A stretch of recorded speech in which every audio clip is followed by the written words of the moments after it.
El Kremlin se quejó con los estadounidenses sobre los ataques ucranianos a aeródromos rusos.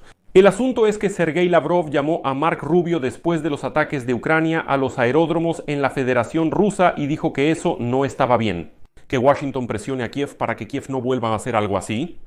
Además, ahora los medios estadounidenses empezaron a escribir que los ataques de drones antes de las negociaciones de paz en Estambul pusieron en riesgo la autoridad de Donald Trump. Y ahora simplemente no puede salir de las negociaciones. De lo contrario, sufrirá enormes riesgos reputacionales. Además de esto, una publicación británica escribe sobre los ataques a las bases aéreas de la Federación Rusa de la siguiente manera. Trump se equivocó al decir que Ucrania no tiene cartas. Bueno, ¿y luego qué? La publicación escribe que Rusia ya no podrá usar los Tu-95 o Tu-22 para ataques de largo alcance contra ciudades pacíficas ucranianas. Vamos a analizar juntos estas reseñas de los medios occidentales sobre los ataques de drones ucranianos a los aeródromos rusos. Y lo principal que discutiremos es cómo Lavrov se quejó con Mark Rubio sobre el ataque de Ucrania al territorio ruso.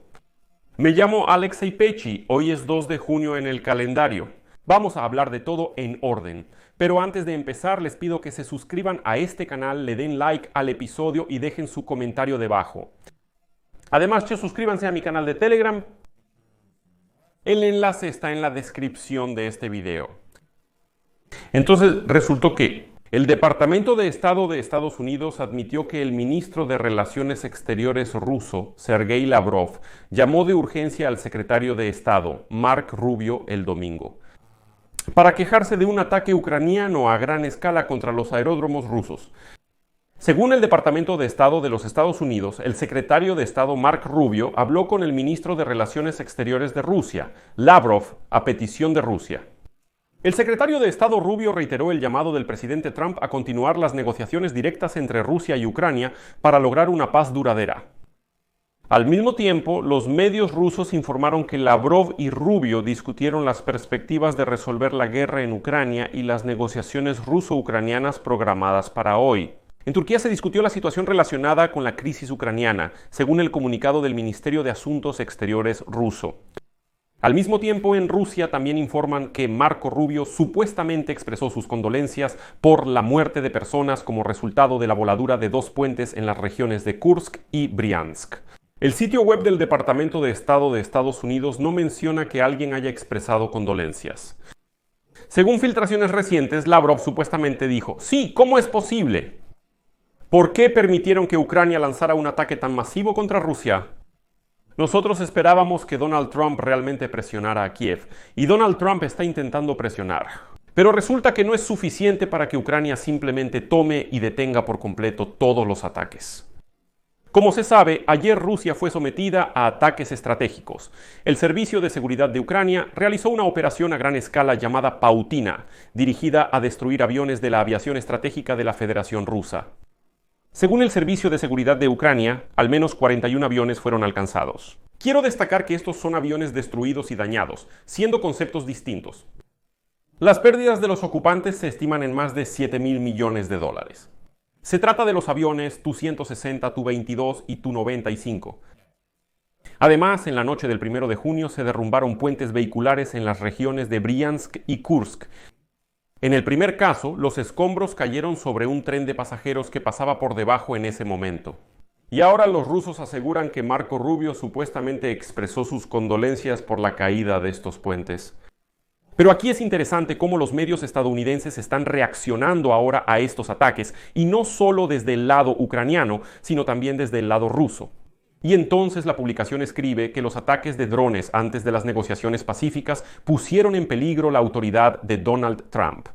Y entonces la publicación les recuerda a todos aquellos que escriben en mis comentarios sobre que ahora vendrá una respuesta de los rusos, que no debieron haber hecho eso.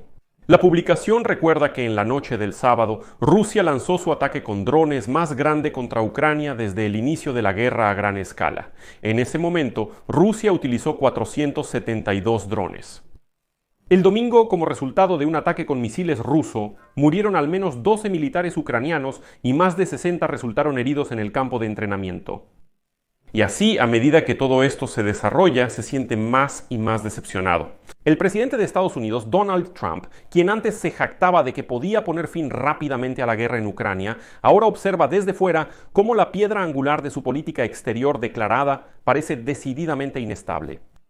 Ni su presión sobre el líder ucraniano, a quien Donald Trump criticó en el despacho Oval, ni su reciente crítica al gobernante del Kremlin, al parecer, han acercado a ambas partes a un acuerdo de paz. Se señala que Donald Trump todavía tiene poderosas palancas que puede usar si así lo desea. Por ejemplo, la imposición de nuevas sanciones severas, como las que apoya la gran mayoría en el Senado del Congreso de Estados Unidos, también podría ser un ajuste en la ayuda militar de Estados Unidos de tal manera que aumente drásticamente los gastos para continuar las acciones de combate. Quizás las medidas no sean definitivas, pero mostrarán el compromiso de Estados Unidos. Es importante que, en lugar de esto, Trump dice que él puede simplemente alejarse de todo este desorden. Tal vez esta es la guerra de Biden, insiste él, o es la guerra de Putin y Zelensky, pero definitivamente no es la suya.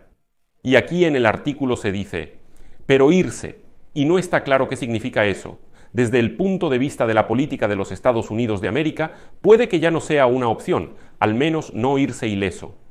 Su propio deseo persistente de terminar la guerra en Ucrania, junto con su intervención personal en los asuntos de los líderes ucranianos y rusos, significa que Donald Trump y Estados Unidos ahora están inextricablemente ligados al resultado. Y por eso, según los periodistas, siguen tan de cerca los acontecimientos en el campo de batalla y en la mesa de negociaciones en Estambul. A pesar de los intentos regulares de distanciarse de ella, la guerra en Ucrania en muchos sentidos se ha convertido en la guerra de Donald Trump, de la que ahora depende por un hilo la autoridad de Trump y de Estados Unidos en América. No tenía que correr y gritar lo valiente que es, que en 24 horas terminaría la guerra. Por otro lado, la publicación escribe que Trump se equivocó mucho cuando gritaba que Zelensky y Ucrania no tenían ninguna carta. Como escribe, el presidente de Estados Unidos, Donald Trump, afirmó repetidamente que Ucrania no tiene cartas en esta guerra. Sin embargo, el 1 de junio Kiev ejecutó una operación encubierta que podría alterar el balance de poder. En el marco de esta operación, los servicios especiales ucranianos contrabandearon más de 150 drones en compartimentos ocultos en los techos de contenedores de transporte. Los drones fueron lanzados al llegar al destino y atacaron al menos 5 aeródromos profundamente en la retaguardia rusa, destruyendo decenas de bombarderos pesados de la época soviética capaces de portar armas nucleares. Según el informe, 50 drones con explosivos llegaron sigilosamente a la Federación Rusa. No fueron detectados por el sistema ramificado de órganos de contrainteligencia de Rusia. Y con solo presionar un botón, los contenedores se abrían y un enjambre de drones atacaba los objetivos. Filas de bombarderos rusos que estaban repostados y listos para despegar. El momento de la operación no fue elegido al azar. Desde el punto de vista ucraniano, el momento para esta operación cinética secreta fue perfecto, según la publicación. La operación se realizó antes de las negociaciones de paz en Estambul y los rusos viajaron a Turquía pese a la renuencia de Moscú de aceptar un alto al fuego. Trump está irritado porque el repentinamente enloquecido Putin no detendrá la guerra como un favor personal para él y se está cansando de dedicarse a una diplomacia sin sentido. Al mismo tiempo, el presidente de Estados Unidos no hizo declaraciones sobre ayuda militar adicional a Ucrania, que necesita defensa antimisiles, artillería de cohetes y municiones para obuses. Ucrania sigue atacando a las tropas rusas en su territorio, golpeando a su enemigo en una tierra supuestamente inaccesible y destruyendo un porcentaje significativo de sus recursos insustituibles. De la flota de bombarderos. Y se informó que Kiev no advirtió a la administración de Trump sobre ello. En general, la operación le dio a Ucrania un impulso moral muy necesario, mientras la guerra entraba en una fase prolongada de desgaste. También puede fortalecer el apoyo a Ucrania entre los republicanos pro-ucranianos. Estados Unidos, que está cada vez más preocupado por la incertidumbre de la administración de Trump, añade: esta operación demostró que Ucrania sigue luchando, sin importar cuán sombrías sean las declaraciones que provengan de la Casa Blanca. Al mismo tiempo, se señala que las acciones de Ucrania con el dron inquietaron tanto a Trump como a Putin. Según fuentes, Tulsi Gabbard es la directora de Inteligencia Nacional de Trump. Está considerando la posibilidad de reemplazar los informes diarios del presidente por fragmentos de video, similares a los que conduce. En un intento desesperado por hacer que el comandante en jefe de Estados Unidos se apegue a sus responsabilidades de seguridad nacional. Y ya al final del programa agrego la información que me han estado preguntando en mi canal de Telegram. ¿Y cuántos de esos bombarderos estratégicos tenían los rusos y cuántos fueron alcanzados? Como se indica en Military Balance, que es la base de datos del Instituto Internacional de Estudios Estratégicos, un centro analítico de Londres. Antes del ataque ucraniano, los rusos tenían 54 Tu-22M3 y 58 Tu-95M. Como se señala en el informe, no está claro cuántos de estos aviones estaban en condiciones operativas, ya que en Rusia los aviones antiguos se almacenaban durante mucho tiempo y se desmantelaban para piezas. Al respecto, se señala que la pérdida de decenas de aviones de largo alcance, vitales para Rusia y sus ataques contra Ucrania, causará un daño serio al poder militar ruso. El asunto es que en la Federación Rusa ya no se producen los aviones Tu-95 mejorados significativamente y Tu-22M3 que estaban entre los dañados. Estos ataques representan una victoria significativa para el programa ucraniano de ataques en profundidad, que utiliza drones para atacar objetivos importantes en territorio ruso. Bueno, y para evaluar la magnitud de los daños, por supuesto, se necesitará tiempo. Al parecer, esto golpeó significativamente las capacidades de aviación de largo alcance de Rusia. Pero, de nuevo, todavía hay que esperar un tiempo para que se cuente con precisión, según las imágenes satelitales de Asynteri, cuántos aviones realmente se incendiaron. Pero una cifra importante que quería señalar es que los rusos tenían en su inventario 54 Tu-22M3 y 58 aviones Tu-95M. Y según el Servicio de Seguridad de Ucrania, 41 aviones fueron destruidos o dañados. O, como ellos lo llaman, el 34% de toda la aviación estratégica. En resumen, al sumar estos números de forma aproximada, obtenemos ese resultado.